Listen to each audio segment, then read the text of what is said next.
Evening welcome to the debate.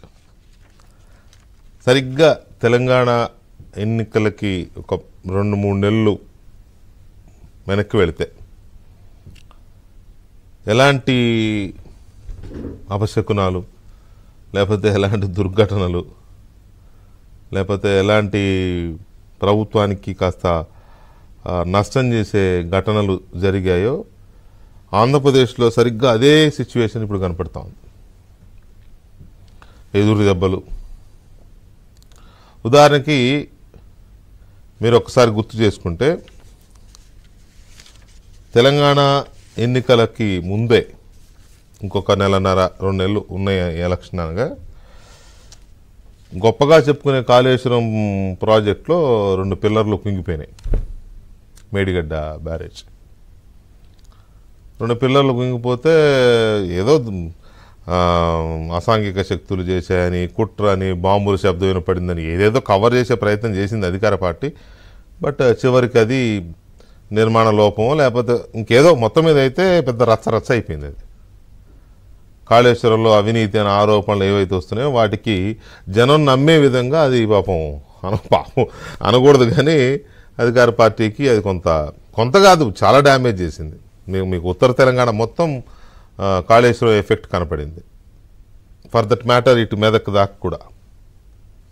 అట్లాగే రైతు బంధు ఇవ్వద్దంట కాంగ్రెస్ వాళ్ళు. Election లోపు అంటే నోటిఫికేషన్ లోపు ఇచ్చేయాలి ఇస్తే అని చెప్పి వీళ్ళు ఎలక్షన్ కమిషన్కి ఫిర్యాదు చేశారు. వీళ్ళు కాంగ్రెస్ వద్దంటే వీళ్ళు ప్రచారం చేసుకున్నారు.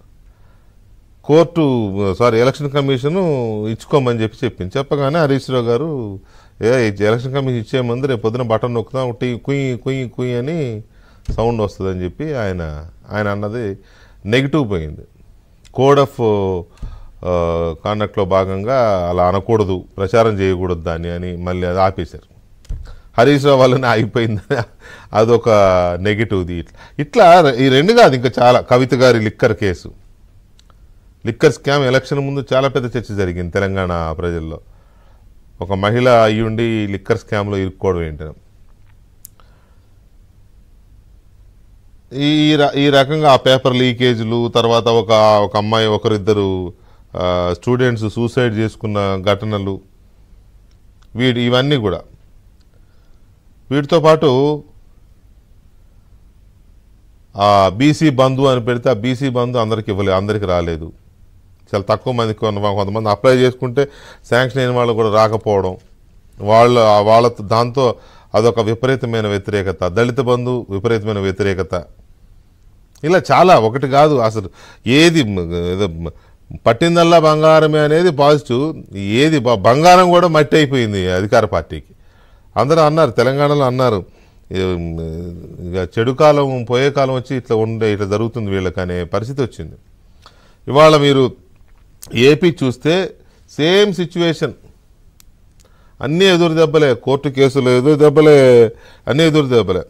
అమరావతి కేసు నిన్న ఎదురు దెబ్బ సుప్రీంకోర్టులో, ఇవాళ ఎదురు దెబ్బ సుప్రీంకోర్టులో. నిన్నేమో రైతులు వేసిన కేసు మీద ఏప్రిల్ దాకా నో అని చెప్పి దాంట్లో చెప్పడం, తర్వాత ఇవాళ జరిగిన హియరింగ్లో కూడా దాన్ని కూడా ఏప్రిల్కి వాయిదా వేస్తూ దాని మీద సుప్రీంకోర్టు ఇది చేసింది. మొన్న కార్యాలయాల తరలింపు మీద హైకోర్టులో ఇప్పుడు తొందర ఏంటని చెప్పి హైకోర్టు దాన్ని ఆపేసింది. ఒక పక్క రాష్ట్రం అంతా రోడ్డు మీదే ఉంది, స్టేట్ అంతా రోడ్డు మీదే ఉంది. ఏదో ఒక రూపంలో అంగన్వాడీలో, లేకపోతే ఆశా వర్కర్లో, లేకపోతే రకరకాల సెక్షన్స్ ఆఫ్ వీళ్ళు అందరూ గొడవలు చేస్తున్నారు. ఈలోపు ఇసుక తవ్వకాల మీద హైకోర్టు నిన్న గట్టిగా మీకు ఏమీ పర్యావరణం కూడా పట్టదా, వెంటనే ఆపేయండి అని చెప్పి హైకోర్టు చెప్పినమాట. ఋషికొండది ఎంత గొడవ అవుతుందో చూస్తూనే ఉన్నాం మనం. అంత కోరికతో అంత మోజుపడి కట్టుకున్న అది అక్కడికి వెళ్ళలేని పరిస్థితి ఆయనకి, జగన్మోహన్ రెడ్డి గారికి. ఇక చివరికి ఆస్తుల కేసు, ఎప్పటి నుంచో అక్రమాస్తుల కేసులు ముందు కదలట్లేదు అందరం అనుకుంటారు. సడన్గా ఇవాళ భారతీ సిమెంట్స్ సంబంధించిన 150 కోట్ల రూపాయల ఫిక్స్డ్ డిపాజిట్స్ని ఆపేయమని కింద కోర్టు చెప్పింది. అది అటాచ్మెంట్ ఆపండి, వాళ్ళకి ఇచ్చేయండి అని. సుప్రీంకోర్టుకి వెళ్తే సుప్రీంకోర్టు అటాచ్మెంట్ సబబే అని చెప్పి హైకోర్టుకి మళ్ళీ డైరెక్షన్ ఇచ్చింది.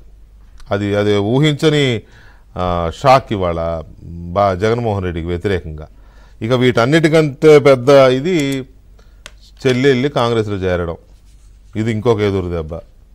సో ఇట్లా ఎలక్షన్ ముందు తెలంగాణలో ఏ వాతావరణం అయితే ఉండిందో కొద్దిగా దానికంటే ఎక్కువే 4 డిగ్రీలు ఎక్కువే ఏపీలో కనపడుతోంది.